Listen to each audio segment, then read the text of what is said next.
From improvised wash facilities and discarded machinery to treasure troves of gold worth millions, the miner's journey through Gold Rush, which debuted on Discovery Channel in 2010, immerses viewers in the current gold mining industry and is the quintessential underdog narrative. What started out as an adventurous journey with little training became one of the most popular shows about perseverance, luck, and hard labor.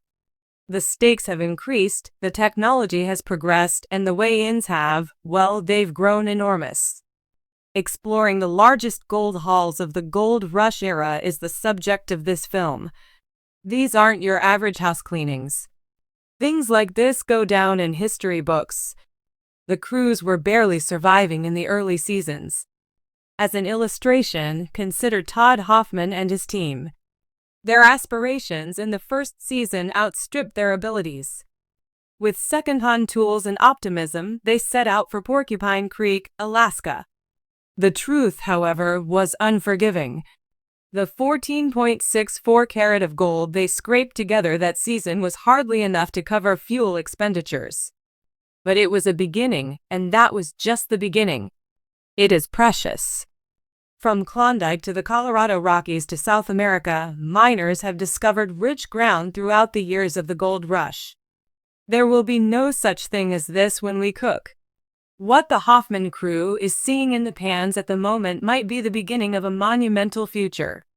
If they are able to collect an additional 101 ounces before the season concludes.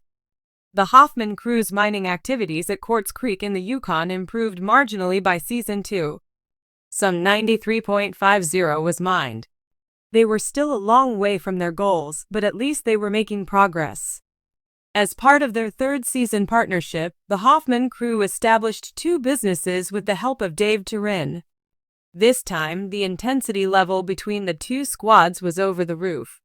They had made great strides from their starting point, managing to mine 83.0. As a result, audiences got a glimpse of the potential outcomes for the first time. Parker Schnabel, a young guy, was about to enter the scene as the Hoffmans were laying the groundwork for a new era in gold mining. After spending some time working in the mine with his grandfather, John Schnabel, Parker eventually decided to do it alone. Season 4 saw Parker take a massive risk at the tender age of 18. He risked all he had on a piece of land he rented in the Klondike. 1,000 ounces was his target. He accomplished this goal, and by the end of the season he had 1,029 pieces of gold, which is worth more than $1.4 million. It was a watershed moment for the entire program, not only Parker. A celestial being emerged. Smith Creek will be our first project. That is being cracked open. I must say, it is quite a relief. Parker made a full commitment in Season 5. His team was augmented and his equipment was updated. He was rewarded for his efforts. Parker extracted an astounding 25.38.0, valued as about $3 million, during that season. In the mining industry, age is little more than a number, and he climbed from novice to top production in no time. With 3,372.0 in Season 6, he once again set a new standard. He also caught more than 4,300 ounces in Season 7. Each year, he would aim higher, and he always managed to achieve them. But Season 8 was when things really started to heat up. Even better was to come. Parker's mine yielded 6,280 ounces, which was nearly twice as much as the other crews. Season 9 saw Parker and his squad go Allen.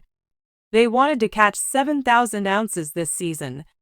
They not only reached, but even exceeded, extracting 7,427.2525 ounces of gold, which is worth nearly $9 million.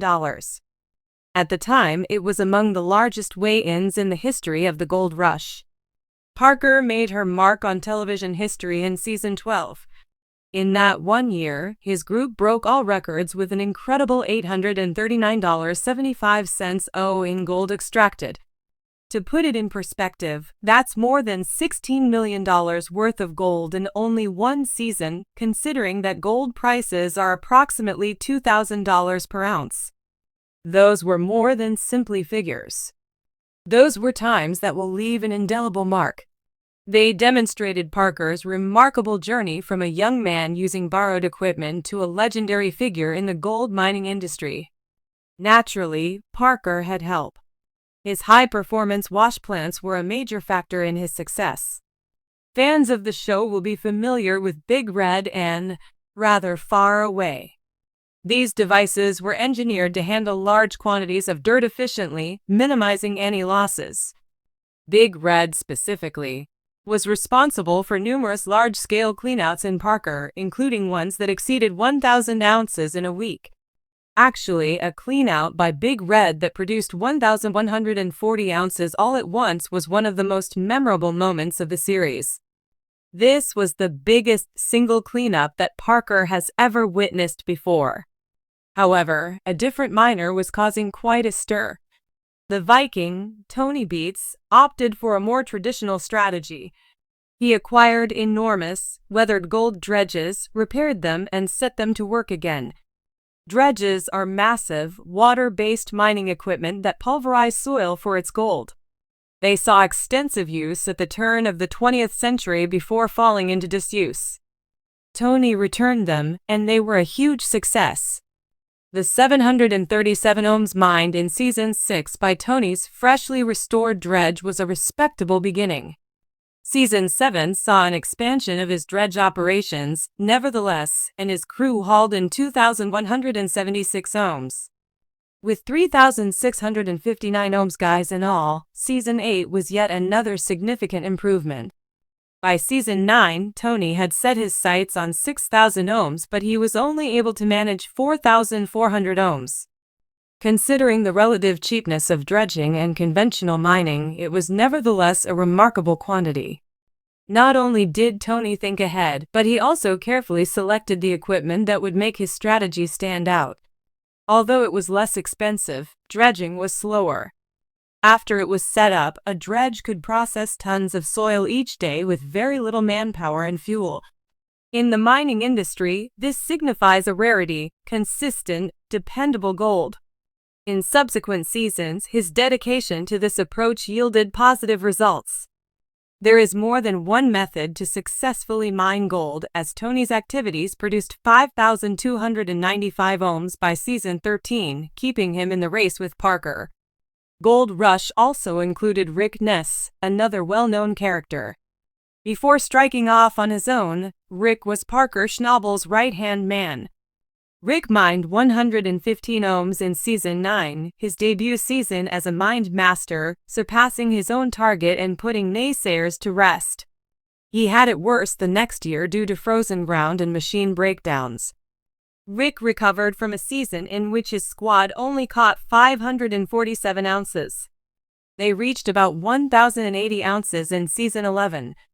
Season 12 saw Rick's squad produce 2,447 ounces of gold, their highest performance to date.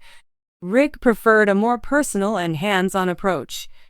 He was short on funds and didn't make use of dredges to the same extent as Tony.